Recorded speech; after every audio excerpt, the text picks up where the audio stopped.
क्या कभी आपको ऐसा महसूस हुआ है कि आपका मन बिना वजह भागता रहता है, छोटी छोटी बातों पर चिंता करता है, और जितना आप उसे शांत करने की कोशिश करते हैं वो उतना ही बेचैन हो जाता है? अगर हाँ, तो आज की ये किताब आपके लिए एक नई उम्मीद लेकर आई है। इस किताब में आप जानेंगे कि आखिर चिंता पैदा कैसे होती है, क्यों हमारा दिमाग बार बार वही गलत सोच दोहराता है, और कैसे हम अपने ही मन के बनाए हुए जाल से बाहर निकल सकते हैं। ये सिर्फ एंग्जाइटी को समझने की किताब नहीं है, बल्कि अपने मन को नए तरीके से जानने और बदलने की एक यात्रा है। नमस्कार दोस्तों, आप सुन रहे हैं हिंदी ऑडियो बुक, जहां देश विदेश, गांव और शहर से जुड़े लाखों श्रोता ज्ञान और आत्मविकास की इस खूबसूरत यात्रा का हिस्सा हैं। अगर आप पहली बार हमारे साथ जुड़े हैं तो आपका दिल से स्वागत है, और अगर आप हमारे पुराने साथी हैं तो आपका एक बार फिर से धन्यवाद। वैसे आप हमें कहां से सुन रहे हैं? अपने शहर या देश का नाम जरूर बताइए। तो चलिए बिना देर किए शुरू करते हैं इस अद्भुत पुस्तक की यात्रा और बढ़ते हैं चैप्टर वाइज पहले अध्याय की ओर। Chapter 1, anxiety goes viral. क्या आपने कभी गौर किया है कि आज की दुनिया में चिंता कितनी तेजी से बढ़ रही है? पहले लोग अपनी समस्याओं से जूझते थे, लेकिन आज हम अपनी समस्याओं के साथ साथ दूसरों की समस्याएं भी अपने मन में ढोने लगे हैं। सुबह आंख खुलते ही मोबाइल हाथ में आ जाता है, और कुछ ही मिनटों में हमारा दिमाग दर्जनों खबरों, सैकड़ों विचारों और अनगिनत जानकारियों से भर जाता है। कोई आर्थिक संकट की बात कर रहा है, कोई बीमारी की, कोई भविष्य की और कोई सफलता की दौड़ की। ऐसे में हमारा दिमाग लगातार सतर्क रहने की कोशिश करता है, और यही सतर्कता धीरे धीरे चिंता में बदलने लगती है। जटसन ब्रेवर कहते हैं कि चिंता किसी वायरस की तरह नहीं फैलती, लेकिन हमारे विचार और हमारा वातावरण इसे एक व्यक्ति से दूसरे व्यक्ति तक पहुंचा देते हैं। जब हम किसी चिंतित व्यक्ति के साथ समय बिताते हैं तो उसका नजरिया हमारे ऊपर भी असर डालने लगता है। जब हम लगातार डर और अनिश्चितता से भरी खबरें देखते हैं तो हमारा दिमाग भी उसी दिशा में सोचने लगता है। धीरे धीरे हमें लगने लगता है कि दुनिया पहले से ज्यादा खतरनाक हो गई है, जबकि कई बार वास्तविकता कुछ और होती है। हमारा दिमाग केवल उन चीजों पर फोकस करने लगता है जो गलत हो सकती हैं, और जो सही है उसे नजरअंदाज करने लगता है। यही वजह है कि छोटी छोटी बातें भी हमें बड़ी लगने लगती हैं।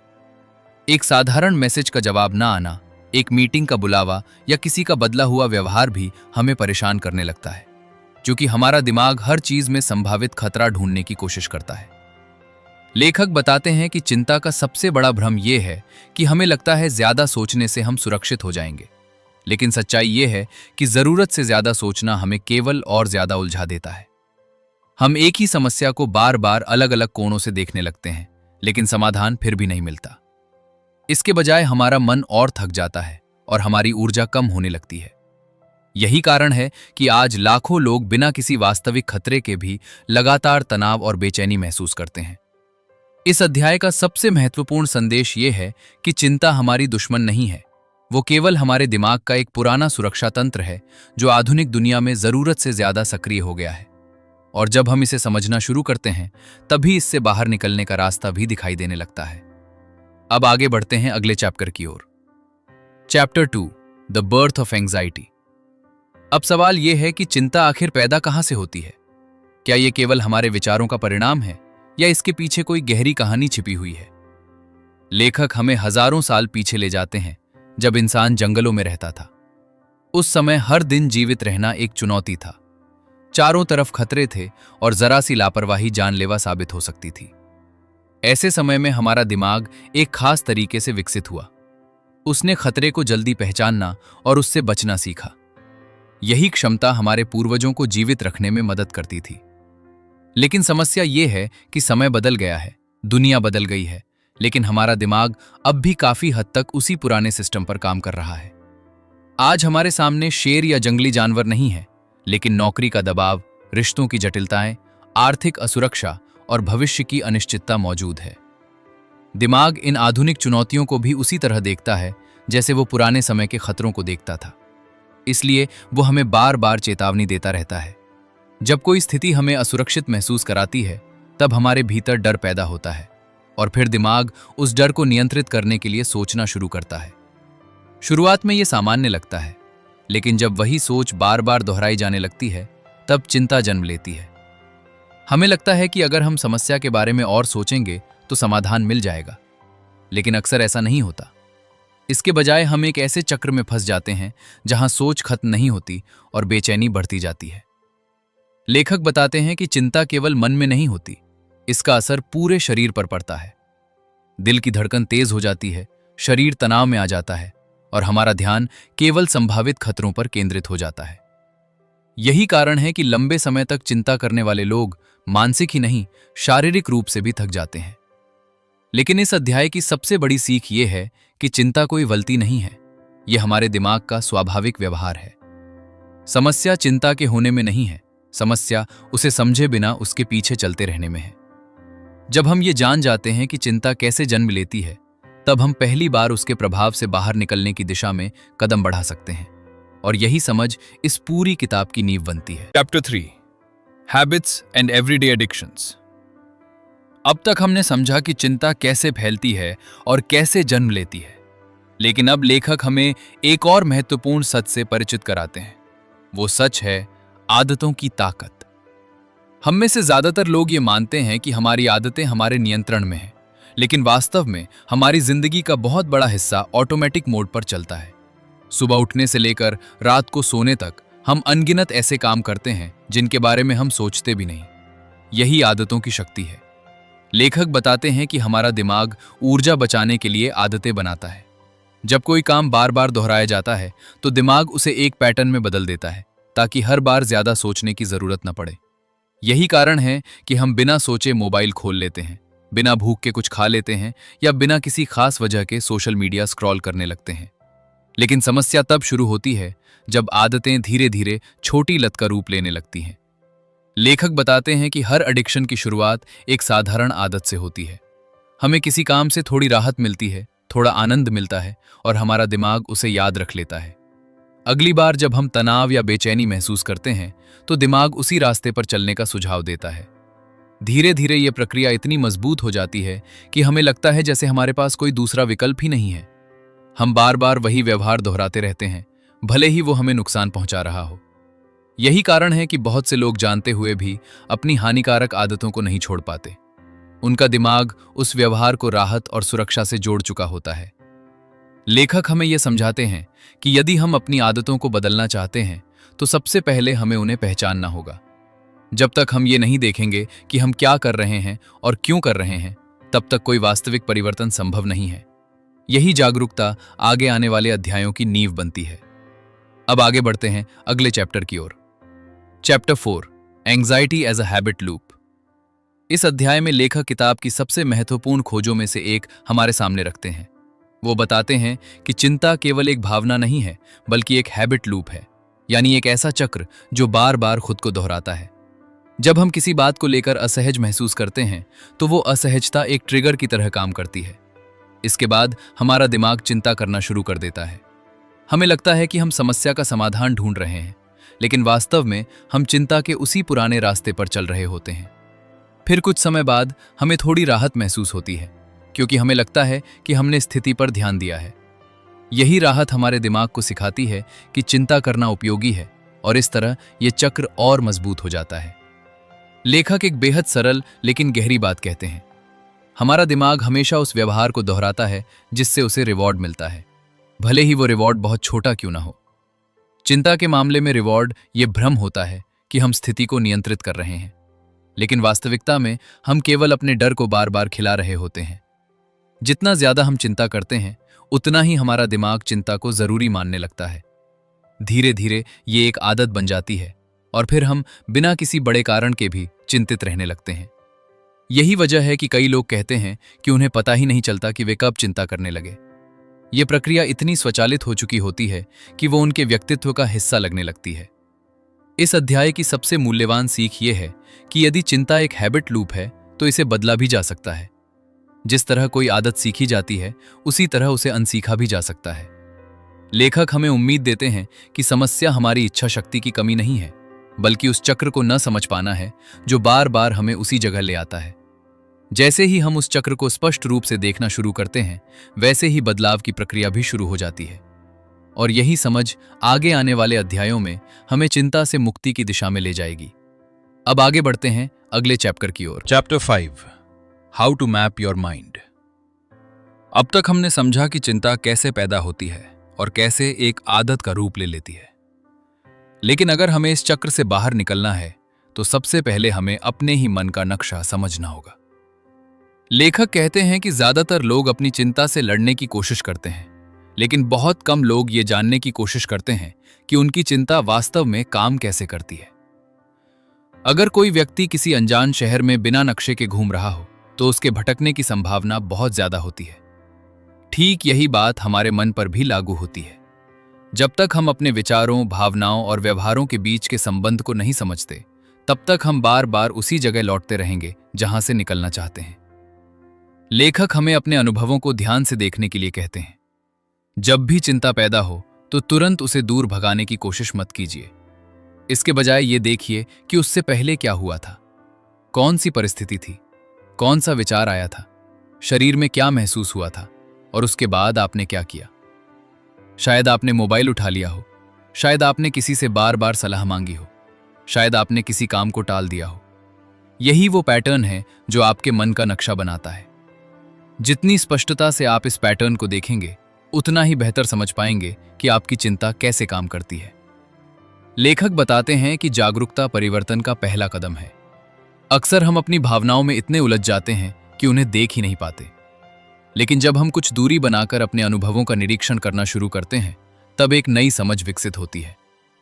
हमें दिखाई देने लगता है कि चिंता अचानक नहीं आती, बल्कि एक निश्चित रास्ते का पालन करती है। यही समझ हमें शक्ति देती है, क्योंकि जिस चीज को हम स्पष्ट रूप से देख सकते हैं, उसे बदलना भी संभव हो जाता है।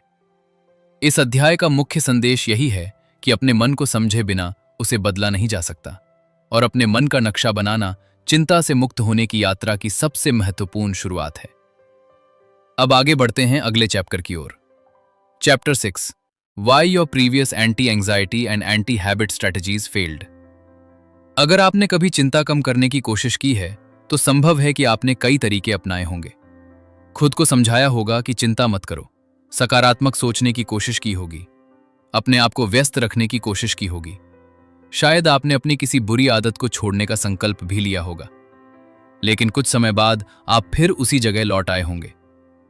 लेखक कहते हैं कि ऐसा इसलिए नहीं होता क्योंकि आप कमजोर हैं या आपके अंदर इच्छा शक्ति की कमी है। असली कारण यह है कि ज्यादातर पारंपरिक तरीके दिमाग के वास्तविक काम करने के तरीके को समझे बिना बनाए गए हैं।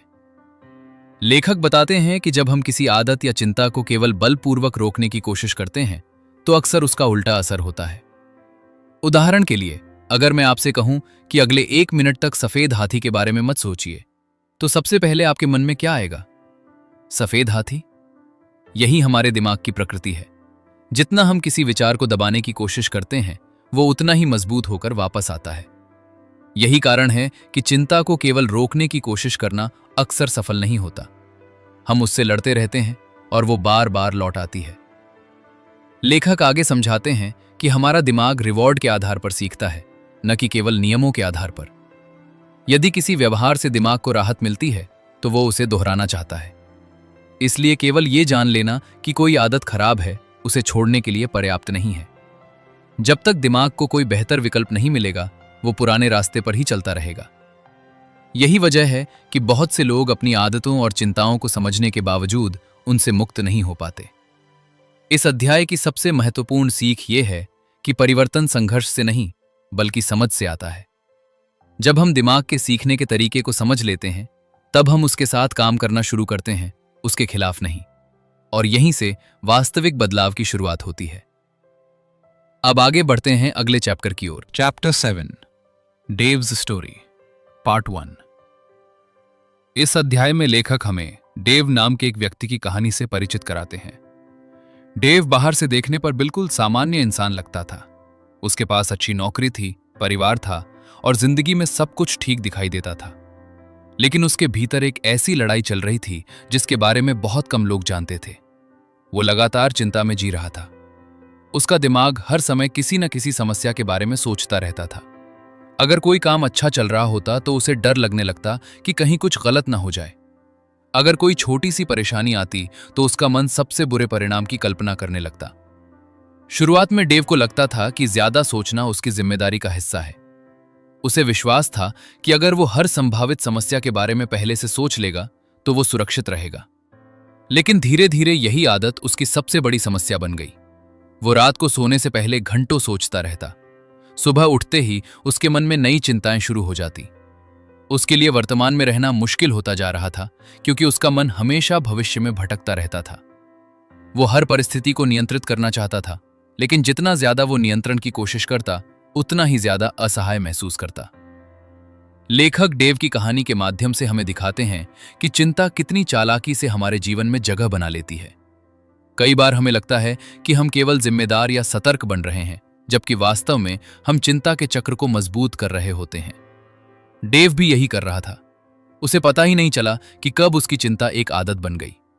वो अपने विचारों पर भरोसा करता रहा, जबकि वही विचार उसे बार बार बेचैनी की ओर धकेल रहे थे। इस कहानी का उद्देश्य हमें यह दिखाना है कि चिंता किसी एक व्यक्ति की समस्या नहीं है। ये एक ऐसा अनुभव है जिससे लाखों लोग गुजरते हैं और अक्सर उन्हें इसका एहसास भी नहीं होता। डेव की यात्रा आगे चलकर हमें यह समझाने वाली है कि बदलाव संभव है, लेकिन उसके लिए सबसे पहले अपनी स्थिति को ईमानदारी से देखना जरूरी है। अब आगे बढ़ते हैं अगले चैप्टर की ओर। Chapter 8, a brief word on mindfulness. अब तक किताब में हमने चिंता आदतों और दिमाग के काम करने के तरीके के बारे में काफी कुछ समझा है, लेकिन अब लेखक हमें एक ऐसे शब्द से परिचित कराते हैं जिसे आजकल बहुत लोग सुनते हैं, लेकिन कम लोग वास्तव में समझते हैं। यह शब्द है माइंडफुलनेस। बहुत से लोगों को लगता है कि माइंडफुलनेस का मतलब केवल शांत बैठना या ध्यान करना है, लेकिन लेखक बताते हैं कि इसका वास्तविक अर्थ इससे कहीं अधिक गहरा है। माइंडफुलनेस का मतलब है वर्तमान क्षण को पूरी जागरूकता के साथ देखना, बिना किसी निर्णय के और बिना उससे भागने की कोशिश किए। लेखक कहते हैं कि हमारी अधिकांश चिंताएं या तो अतीत से जुड़ी होती हैं या भविष्य से।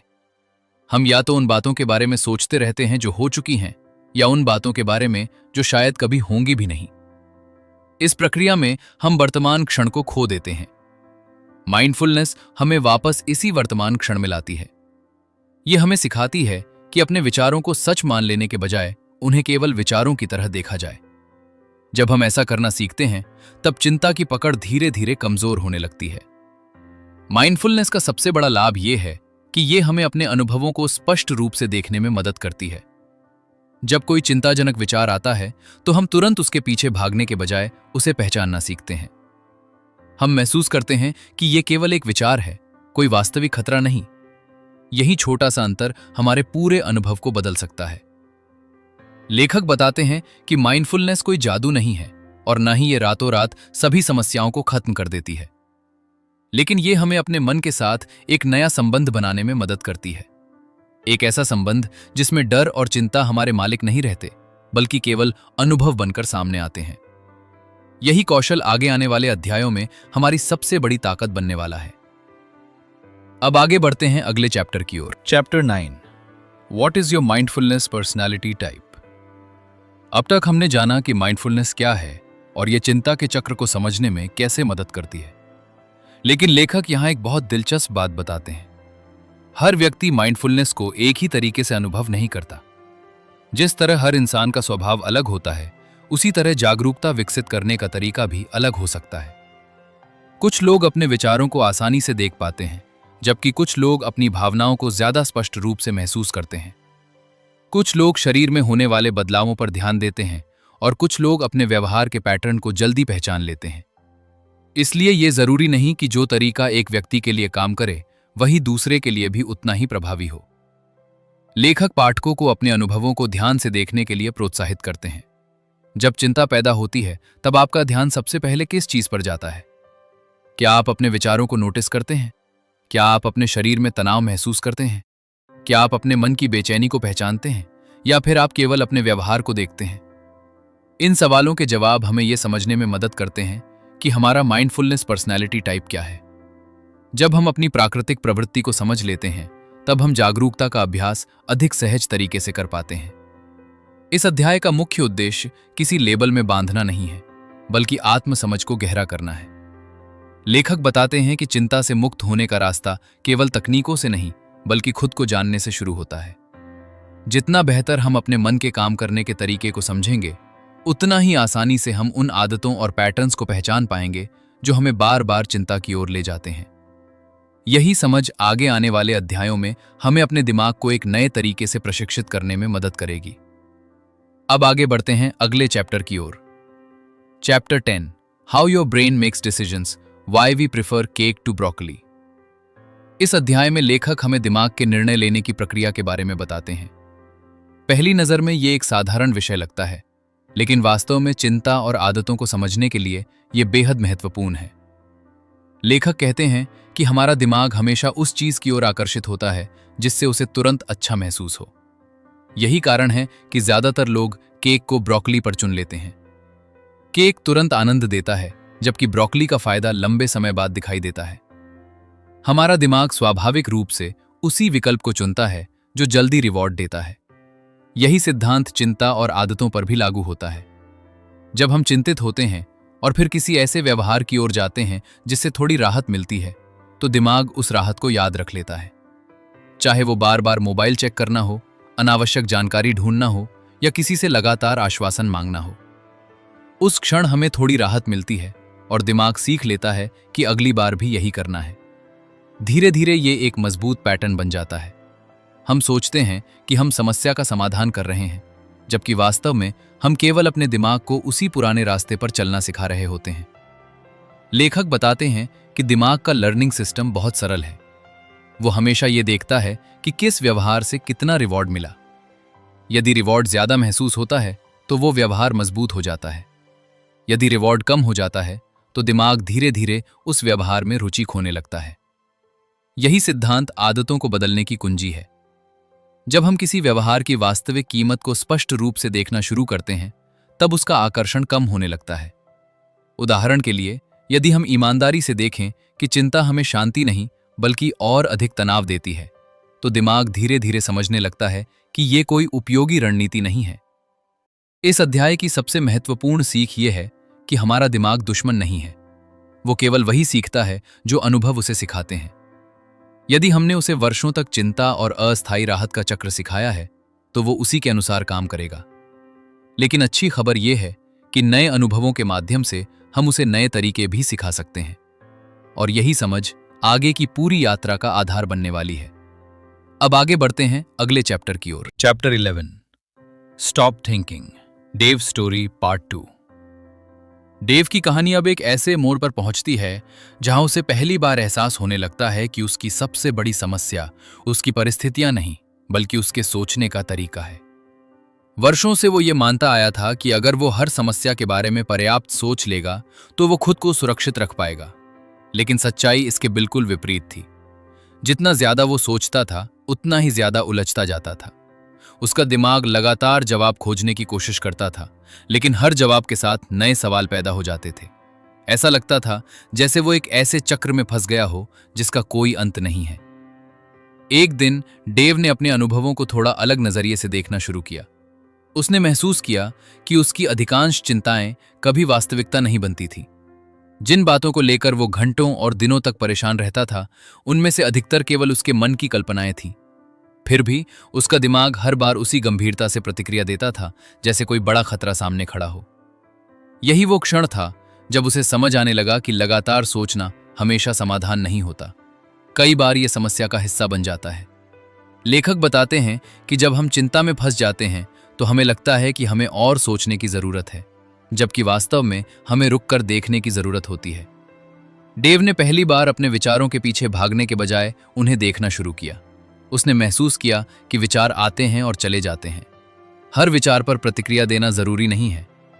यह समझ उसके लिए नई थी, क्योंकि उसने हमेशा अपने हर विचार को महत्वपूर्ण माना था। लेकिन अब वो धीरे धीरे सीख रहा था कि विचार केवल मानसिक घटनाएं हैं, कोई आदेश नहीं जिन्हें मानना ही पड़े। इस अध्याय की सबसे बड़ी सीख ये है कि चिंता का समाधान हमेशा अधिक सोचना नहीं होता। कई बार समाधान ये समझना होता है कि हम सोचने के चक्र में फंस चुके हैं। जब हम ये पहचान लेते हैं, तब हमारे पास एक नया विकल्प पैदा होता है। हम अपने विचारों के गुलाम बनने के बजाय उनके पर्यवेक्षक बन सकते हैं। यही बदलाव डेव की जिंदगी में एक नए अध्याय की शुरुआत करता है, और यही बदलाव किसी भी व्यक्ति की जिंदगी बदल सकता है जो वर्षों से चिंता के साथ संघर्ष कर रहा है। अब आगे बढ़ते हैं अगले चैप्टर की ओर। Chapter 12, learning and growing from the past. अतीत हमारे जीवन का एक महत्वपूर्ण हिस्सा है। हम अपने अनुभवों से सीखते हैं, गलतियों से सीखते हैं और उन्हीं सीखों के आधार पर आगे बढ़ते हैं। लेकिन लेखक बताते हैं कि सीखने और अतीत में फंसे रहने के बीच बहुत बड़ा अंतर होता है। बहुत से लोग ये सोचते हैं कि वे अपने पिछले अनुभवों से सीख रहे हैं, जबकि वास्तव में वे बार बार उन्हीं घटनाओं को दोहराकर खुद को पीड़ा दे रहे होते हैं। वे पुरानी गलतियों को याद करते रहते हैं और सोचते रहते हैं कि काश उन्होंने कुछ अलग किया होता। लेखक समझाते हैं कि हमारा दिमाग स्वाभाविक रूप से उन अनुभवों को याद रखता है जिनसे दर्द या असुविधा जुड़ी होती है। ये एक सुरक्षा तंत्र है ताकि हम भविष्य में वही गलती दोबारा न करें। लेकिन कभी कभी यही प्रक्रिया अत्यधिक सक्रिय हो जाती है। तब हम अतीत की घटनाओं को सीखने के लिए नहीं, बल्कि खुद को दोष देने के लिए याद करने लगते हैं। इससे न तो समस्या का समाधान होता है और न ही कोई नई समझ विकसित होती है। इसके बजाय हम अपराध बोध और चिंता के एक नए चक्र में फंस जाते हैं। वास्तविक सीख तब होती है जब हम किसी अनुभव को खुले मन से देखते हैं। हम ये समझने की कोशिश करते हैं कि उस घटना से हमें क्या सीख मिली और आगे हम क्या अलग कर सकते हैं। जब हम ऐसा करते हैं तो अतीत एक शिक्षक बन जाता है। लेकिन जब हम केवल पछतावे में डूबे रहते हैं तो वही अतीत एक बोझ बन जाता है। लेखक हमें सिखाते हैं कि अपने अनुभवों को जिज्ञासा और करुणा के साथ देखना सीखें। खुद को दोष देने के बजाय खुद को समझने की कोशिश करें। इस अध्याय का संदेश बेहद गहरा है। हम अपने अतीत को बदल नहीं सकते, लेकिन हम उसके साथ अपने संबंध को बदल सकते हैं। जब हम अतीत को एक सीख के रूप में देखना शुरू करते हैं, तब वो हमें नीचे खींचने के बजाय आगे बढ़ने की शक्ति देने लगता है। यही मानसिक बदलाव चिंता को कम करने और एक अधिक शांत तथा संतुलित जीवन की ओर बढ़ने में हमारी मदद करता है। अब आगे बढ़ते हैं अगले चैप्टर की ओर। Chapter 13, fixing the fix. Dana Small's chocolate experiment. इस अध्याय में लेखक एक बेहद रोचक प्रयोग के बारे में बताते हैं जो हमारी आदतों और इच्छाओं को समझने का एक नया नजरिया देता है। यह प्रयोग प्रसिद्ध वैज्ञानिक डेना स्मॉल द्वारा किया गया था। इस प्रयोग का उद्देश्य यह समझना था कि आखिर हमारा दिमाग किसी चीज की ओर आकर्षित क्यों होता है और समय के साथ उसका आकर्षण कैसे बदल सकता है। लेखक बताते हैं कि हम अक्सर ये मान लेते हैं कि जो चीज हमें अच्छी लगती है वो हमेशा हमें खुशी देगी, लेकिन वास्तविकता इससे अलग होती है। कई बार हमारा दिमाग किसी अनुभव को वास्तविकता से ज्यादा आकर्षक बनाकर पेश करता है। चॉकलेट का उदाहरण लेते हुए वैज्ञानिकों ने पाया कि लोग चॉकलेट खाने से पहले उसके बारे में बहुत उत्साहित महसूस करते हैं। उनके मन में उसका स्वाद और उससे मिलने वाली खुशी की कल्पना होती है। लेकिन जब उन्होंने वास्तव में उस अनुभव को पूरी जागरूकता के साथ देखा, तो उन्हें एहसास हुआ कि चॉकलेट का आनंद उतना बड़ा नहीं था जितना उनका दिमाग पहले से मान रहा था। यानी हमारे दिमाग में किसी चीज की जो रिवॉर्ड वैल्यू होती है, वो हमेशा वास्तविक अनुभव से मेल नहीं खाती। लेखक बताते हैं कि यही बात चिंता पर भी लागू होती है। जब हम किसी समस्या को लेकर चिंता करते हैं, तो हमारा दिमाग मानता है कि चिंता करना उपयोगी है। उसे लगता है कि इससे हम अधिक तैयार हो जाएंगे या किसी खतरे से बच जाएंगे। लेकिन अगर हम ईमानदारी से अपने अनुभव को देखें, तो पाएंगे कि चिंता हमें शांति नहीं देती, बल्कि और अधिक तनाव देती है। फिर भी हमारा दिमाग उसी पुराने पैटर्न को दोहराता रहता है, क्योंकि उसने वर्षों तक यही सीखा है। यही कारण है कि केवल आदत को रोकने की कोशिश करना पर्याप्त नहीं होता। हमें उसके पीछे छिपी हुई रिवॉर्ड वैल्यू को समझना पड़ता है। इस अध्याय का मुख्य संदेश ये है कि जब हम किसी व्यवहार के वास्तविक परिणाम को स्पष्ट रूप से देखने लगते हैं, तब उसका आकर्षण धीरे धीरे कम होने लगता है। दिमाग नई जानकारी के आधार पर अपने निर्णय बदल सकता है। यदि उसे यह अनुभव होने लगे कि चिंता कोई उपयोगी समाधान नहीं है, तो वो धीरे धीरे उससे दूरी बनाना शुरू कर देता है। यही वो प्रक्रिया है जो स्थायी बदलाव की ओर ले जाती है। लेखक हमें सिखाते हैं कि बदलाव इच्छा शक्ति से नहीं, बल्कि अनुभव की स्पष्ट समझ से आता है, और यही समझ हमें पुराने पैटर्न से मुक्त कर सकती है। अब आगे बढ़ते हैं अगले चैप्टर की ओर। Chapter 14, how long does it take to change a habit. जब भी आदत बदलने की बात आती है, तो एक सवाल लगभग हर व्यक्ति के मन में आता है। आखिर किसी आदत को बदलने में कितना समय लगता है? कई लोग कहते हैं 21 दिन, कुछ लोग 30 दिन बताते हैं और कुछ लोग उससे भी ज्यादा। लेकिन लेखक कहते हैं कि यह सवाल जितना सरल दिखाई देता है, वास्तव में उतना है नहीं, क्योंकि हर आदत अलग होती है और हर व्यक्ति का अनुभव भी अलग होता है। लेखक बताते हैं कि लोग अक्सर बदलाव को केवल समय के आधार पर मापते हैं, जबकि असली बात सीखने की प्रक्रिया में छिपी होती है। कोई आदत इसलिए नहीं बदलती क्योंकि एक निश्चित संख्या में दिन पूरे हो गए। आदत तब बदलती है जब दिमाग उस पुराने व्यवहार में रुचि खोने लगता है और किसी नए विकल्प को अधिक मूल्यवान समझने लगता है। यदि दिमाग अभी भी पुराने व्यवहार को रिवॉर्ड से जोड़ रहा है तो महीनों बाद भी आदत बनी रह सकती है। लेकिन यदि उसकी रिवॉर्ड वैल्यू बदल जाए तो परिवर्तन अपेक्षा से कहीं तेजी से हो सकता है। यही कारण है कि कुछ लोग बार बार कोशिश करने के बावजूद अपनी आदतें नहीं बदल पाते, जबकि कुछ लोगों के भीतर अचानक बड़ा बदलाव दिखाई देता है। अंतर समय का नहीं बल्कि समझ का होता है। जब हम अपने अनुभव को स्पष्ट रूप से देखने लगते हैं और ये महसूस करते हैं कि कोई आदत वास्तव में हमें क्या दे रही है और क्या छीन रही है, तब दिमाग का दृष्टिकोण बदलने लगता है। ये परिवर्तन धीरे धीरे होता है लेकिन बहुत गहरा होता है। लेखक पाठकों को धैर्य रखने की सलाह देते हैं। आदत बदलना कोई प्रतियोगिता नहीं है, ये सीखने की प्रक्रिया है। हर बार जब हम जागरूक होकर अपने अनुभव को देखते हैं, तब हम अपने दिमाग को नई जानकारी दे रहे होते हैं और यही नई जानकारी धीरे धीरे पुराने पैटर्न्स को कमजोर करती है। इस अध्याय की सबसे बड़ी सीख ये है कि बदलाव के लिए केवल समय नहीं बल्कि सही समझ की जरूरत होती है। जब समझ गहरी होती जाती है तब परिवर्तन स्वाभाविक रूप से होने लगता है और यही परिवर्तन लंबे समय तक टिकता भी है। अब आगे बढ़ते हैं अगले चैप्टर की ओर। Chapter 15, the bigger better offer. अब तक हमने समझा कि हमारा दिमाग रिवॉर्ड के आधार पर सीखता है। अगर किसी व्यवहार से उसे अच्छा महसूस होता है तो वह उसे बार बार दोहराना चाहता है।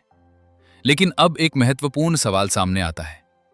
अगर चिंता और दूसरी हानिकारक आदतें हमारे लिए नुकसानदायक हैं तो हम उनसे बाहर कैसे निकलें?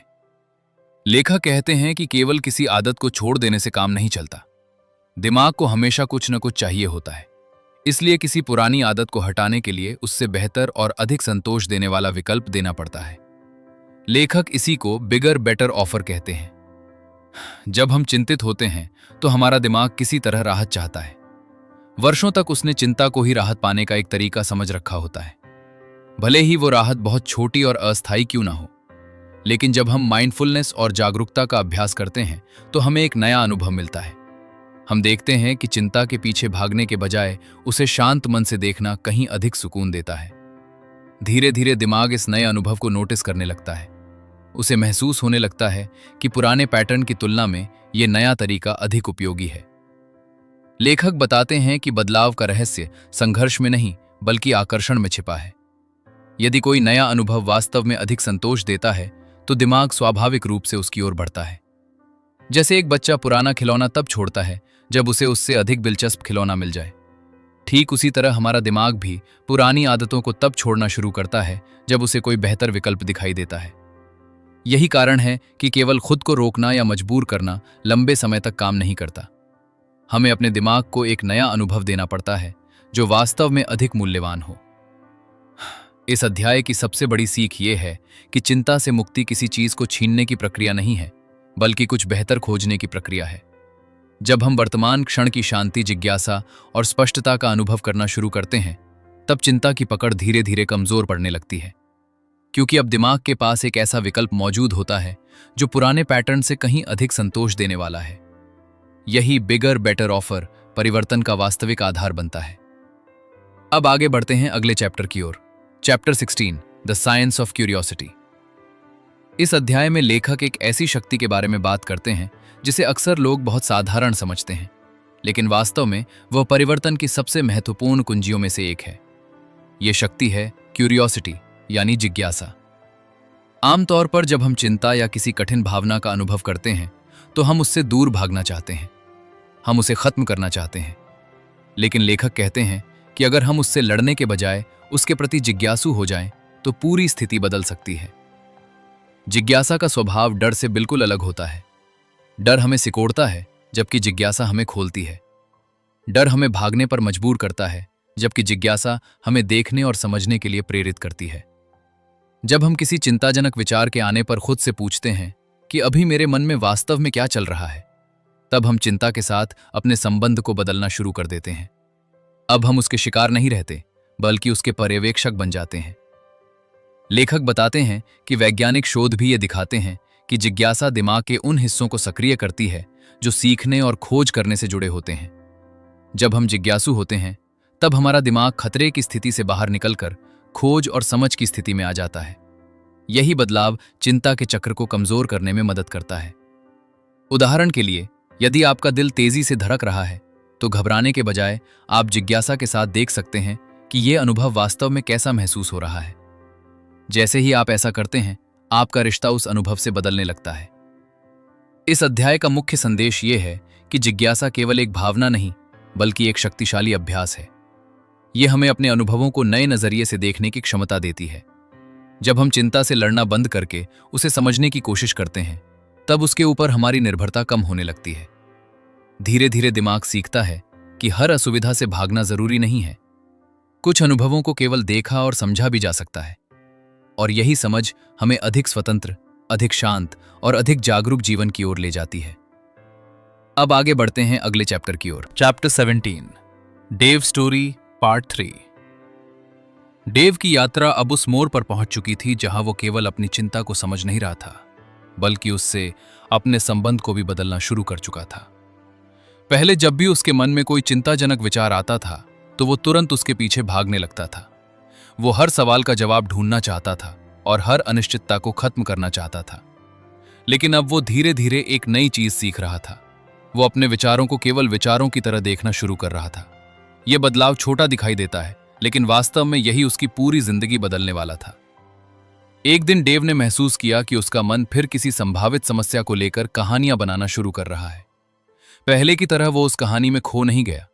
उसने खुद से पूछा कि अभी वास्तव में क्या हो रहा है। उसने अपने शरीर में उठ रही बेचैनी को महसूस किया। उसने अपने मन की गतिविधियों को देखा और फिर उसने पाया कि चिंता की वो लहर धीरे धीरे अपने आप शांत होने लगी। पहली बार उसे एहसास हुआ कि हर विचार पर प्रतिक्रिया देना जरूरी नहीं है, हर डर को सच मान लेना जरूरी नहीं है। लेखक बताते हैं कि यही वो क्षण होता है जहां वास्तविक स्वतंत्रता की शुरुआत होती है। जब हम अपने अनुभवों को बदलने की कोशिश करना बंद कर देते हैं और उन्हें समझने लगते हैं, तब हमारे भीतर एक नई स्पष्टता जन्म लेती है। डेव को अब यह समझ आने लगा था कि उसकी चिंता कोई दुश्मन नहीं थी। वो केवल एक पुरानी आदत थी जिसे उसका दिमाग वर्षों से दोहराता आ रहा था। और जैसे हर आदत सीखी जाती है, वैसे ही उसे छोड़ा भी जा सकता है। धीरे धीरे डेव ने अपने जीवन में अधिक शांति महसूस करनी शुरू कर दी। उसकी परिस्थितियां पूरी तरह नहीं बदली थीं, लेकिन उनका प्रभाव बदल गया था। अब वो हर अनिश्चितता को खतरे की तरह नहीं देखता था।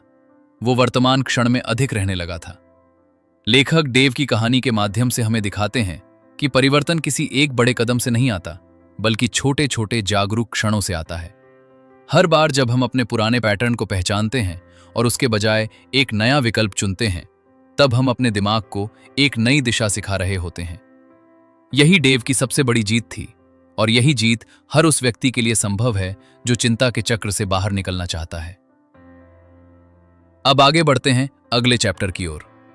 Chapter 18, what's good about rainy days. अगर कोई आपसे पूछे कि बारिश वाले दिन में क्या अच्छा हो सकता है, तो शायद आपका ध्यान सबसे पहले असुविधाओं की ओर जाएगा।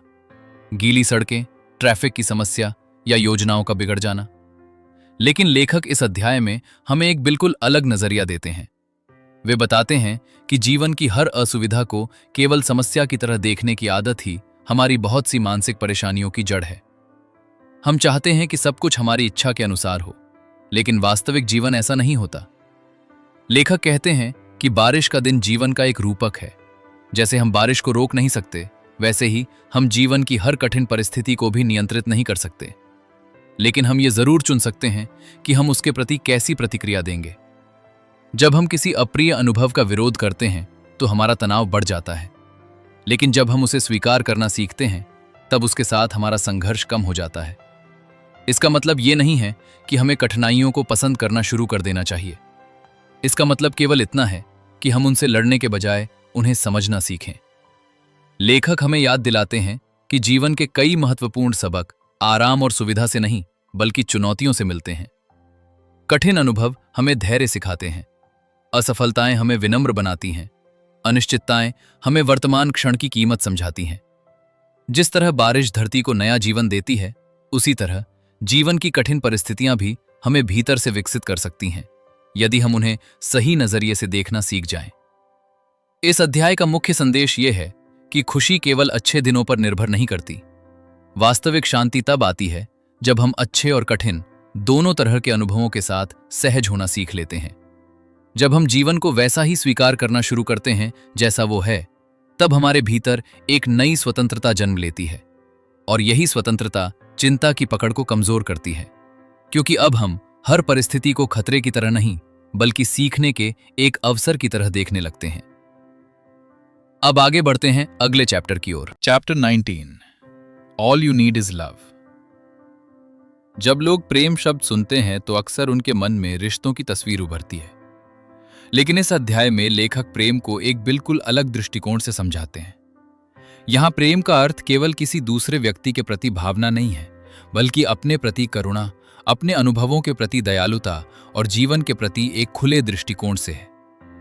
लेखक बताते हैं कि चिंता से जूझने वाले बहुत से लोग अपने सबसे कठोर आलोचक बन जाते हैं।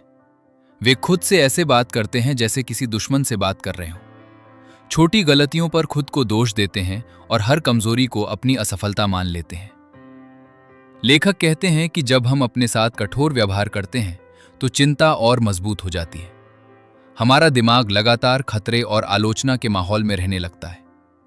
लेकिन जब हम अपने प्रति करुणा विकसित करते हैं, तब एक नया बदलाव शुरू होता है। इसका मतलब ये नहीं कि हम अपनी गलतियों को नजरअंदाज करें, बल्कि इसका मतलब ये है कि हम खुद को उसी दयालुता से देखें जिस दयालुता से हम किसी प्रिय मित्र को देखते हैं। यदि कोई मित्र कठिन समय से गुजर रहा हो तो हम उसे डांटते नहीं बल्कि समझने की कोशिश करते हैं। फिर हम अपने साथ ऐसा व्यवहार क्यों नहीं करते? लेखक बताते हैं कि प्रेम और करुणा हमारे दिमाग के लिए एक शक्तिशाली उपचार की तरह काम करते हैं। जब हम अपने अनुभवों को स्वीकार करना सीखते हैं, तब उनके खिलाफ हमारा संघर्ष कम हो जाता है। चिंता की पकड़ इसलिए मजबूत होती है क्योंकि हम उससे लड़ते रहते हैं। लेकिन जब हम अपने मन की अवस्था को खुलेपन और दयालुता से देखते हैं, तब उसके साथ हमारा रिश्ता बदलने लगता है। हम खुद को ठीक करने की वस्तु नहीं, बल्कि समझने योग्य इंसान के रूप में देखना शुरू करते हैं। इस अध्याय का मुख्य संदेश ये है कि वास्तविक परिवर्तन केवल जागरूकता से नहीं आता, बल्कि करुणा से भी आता है। अपने प्रति प्रेम और दयालुता कोई कमजोरी नहीं, बल्कि आंतरिक शक्ति का संकेत है। जब हम खुद को स्वीकार करना सीख लेते हैं, तब हमारे भीतर ऐसी शांति विकसित होती है जो बाहरी परिस्थितियों पर निर्भर नहीं रहती। और यही शांति हमें चिंता के चक्र से बाहर निकलने में मदद करती है। अब आगे बढ़ते हैं अगले चैप्टर की ओर। Chapter 20, the why habit loop. इस अध्याय में लेखक हमें एक ऐसे हैबिट लूप से परिचित कराते हैं जो हमारी कई मानसिक समस्याओं के पीछे छिपा हुआ होता है। यह है वाई हैबिट लूप, यानी हर चीज का कारण खोजने की आदत। जब भी हमारे साथ कुछ अप्रिय होता है या हम कोई कठिन भावना महसूस करते हैं, तो हमारा दिमाग तुरंत पूछना शुरू कर देता है कि ऐसा क्यों हुआ? मैं ऐसा क्यों महसूस कर रहा हूं? मेरे साथ ही ऐसा क्यों होता है? मैं चिंता से मुक्त क्यों नहीं हो पा रहा? ये सवाल देखने में सामान्य लगते हैं, लेकिन कई बार यही सवाल हमें समाधान से दूर ले जाते हैं। लेखक बताते हैं कि दिमाग को कारण ढूंढना पसंद है, क्योंकि उसे लगता है कि कारण मिल जाने से समस्या हल हो जाएगी। लेकिन चिंता के मामले में अक्सर ऐसा नहीं होता। हम बार बार उसी सवाल पर लौटते हैं और हर बार नया उत्तर खोजने की कोशिश करते हैं, फिर भी संतोष नहीं मिलता। इसके बजाय हम और अधिक उलझ जाते हैं। धीरे धीरे वाई का यह चक्र खुद एक आदत बन जाता है। हम वर्तमान अनुभव को देखने के बजाय लगातार उसके पीछे कारण ढूंढने में लगे रहते हैं। लेखक एक महत्वपूर्ण बात समझाते हैं। कई बार सही सवाल वाई नहीं बल्कि व्हाट होता है, यानी ये क्यों हो रहा है पूछने के बजाय ये देखना कि अभी क्या हो रहा है।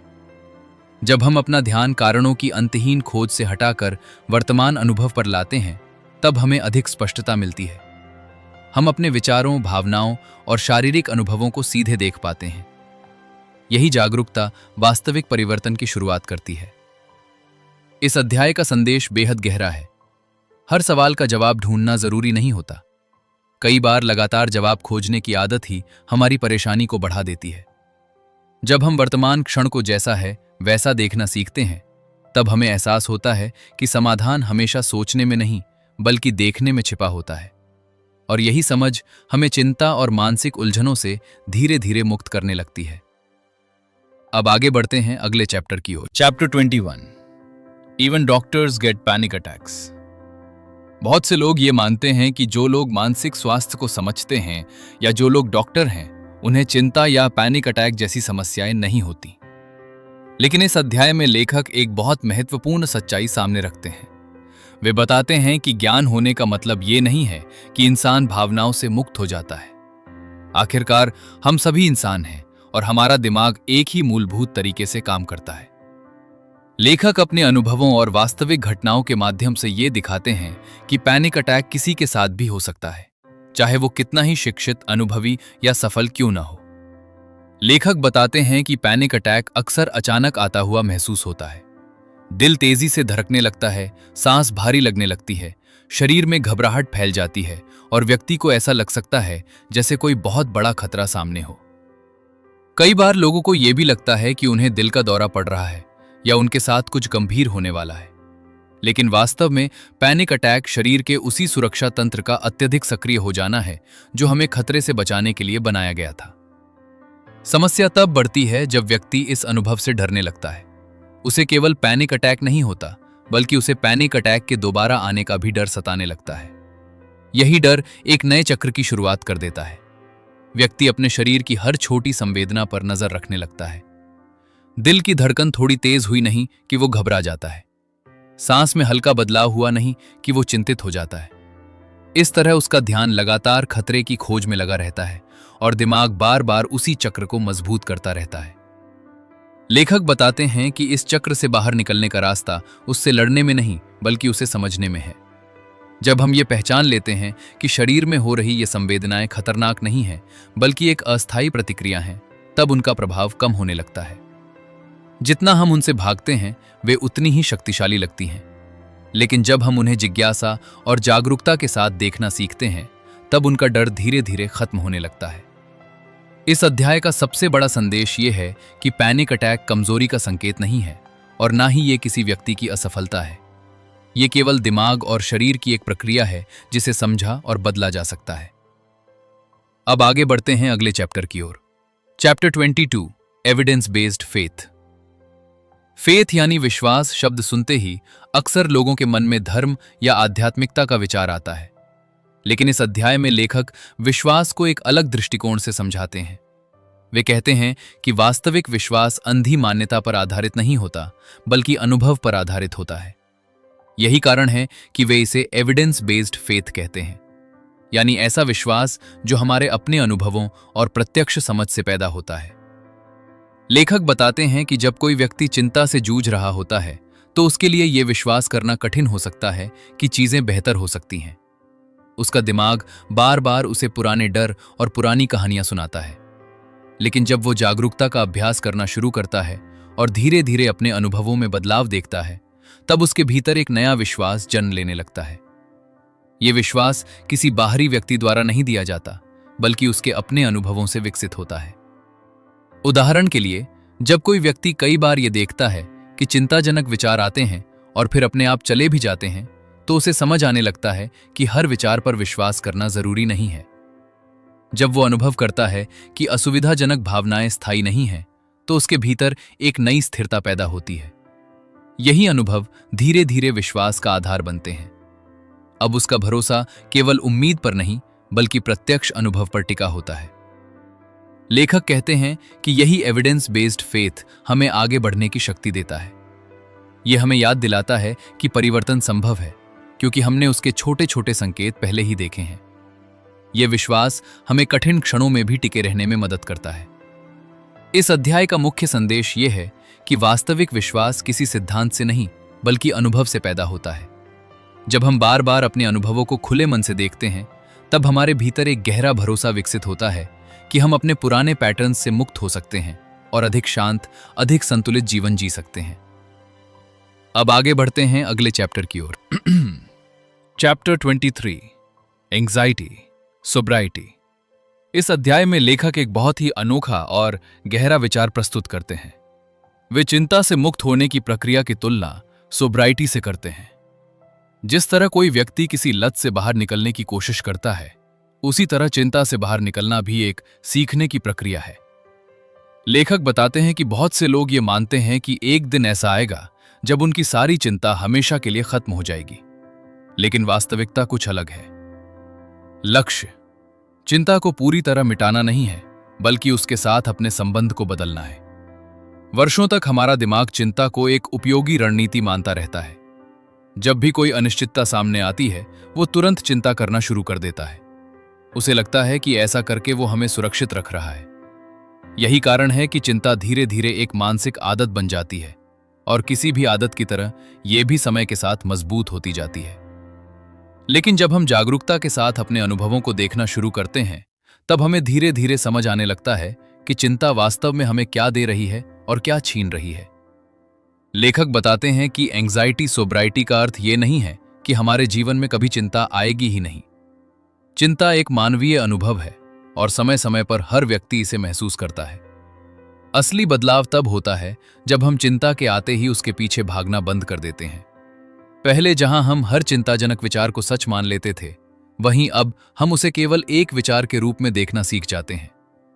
पहले जहां हम बेचैनी से बचने की कोशिश करते थे, वहीं अब हम उसे जिज्ञासा और स्वीकार्यता के साथ देख पाते हैं। धीरे धीरे दिमाग सीखने लगता है कि चिंता ही एकमात्र रास्ता नहीं है। उसके पास अब नए विकल्प मौजूद हैं। जागरूकता है, जिज्ञासा है, करुणा है, वर्तमान क्षण में लौटने की क्षमता है। यही नए अनुभव पुराने पैटर्न्स को कमजोर करने लगते हैं। लेखक कहते हैं कि यह प्रक्रिया किसी एक बड़े परिवर्तन से नहीं, बल्कि छोटे छोटे क्षणों से बनती है। हर बार जब हम पुराने हैबिट लूप का अनुसरण नहीं करते, तब हम अपने दिमाग को एक नया सबक सिखाते हैं। इस अध्याय का सबसे महत्वपूर्ण संदेश यह है कि स्वतंत्रता का मतलब चिंता का पूरी तरह गायब हो जाना नहीं है। स्वतंत्रता का मतलब है चिंता के द्वारा नियंत्रित न होना।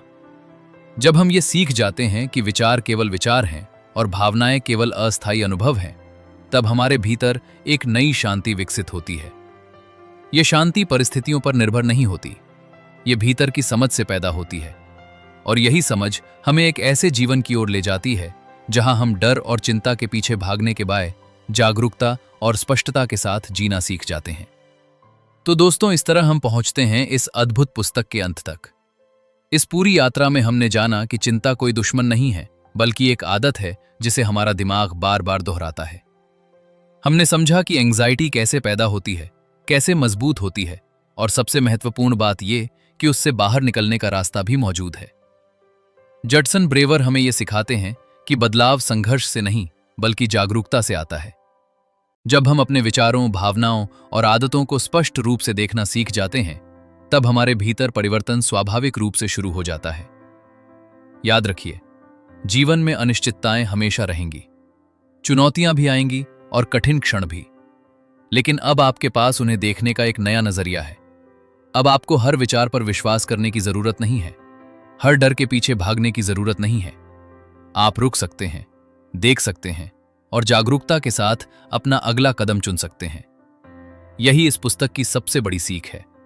अगर आपको ये ऑडियो बुक पसंद आई हो और इससे कुछ नया सीखने को मिला हो, तो इसे अपने दोस्तों और परिवार के साथ जरूर शेयर कीजिए, ताकि ये ज्ञान और लोगों तक पहुंच सके। हिंदी ऑडियो बुक परिवार का हिस्सा बनने के लिए आपका दिल से धन्यवाद। आप चाहे भारत के किसी गांव से जुड़े हों, किसी शहर से, या दुनिया के किसी भी देश से, हम सब इस ज्ञान की यात्रा में एक साथ जुड़े हुए हैं। वैसे हमें जरूर बताइए कि आप ये ऑडियो बुक कहां से सुन रहे हैं। मैं आपसे फिर मिलूंगा एक नई किताब, एक नई सीख और एक नई प्रेरणादायक यात्रा के साथ। तब तक सीखते रहिए, बढ़ते रहिए और अपने जीवन को बेहतर बनाते रहिए। धन्यवाद।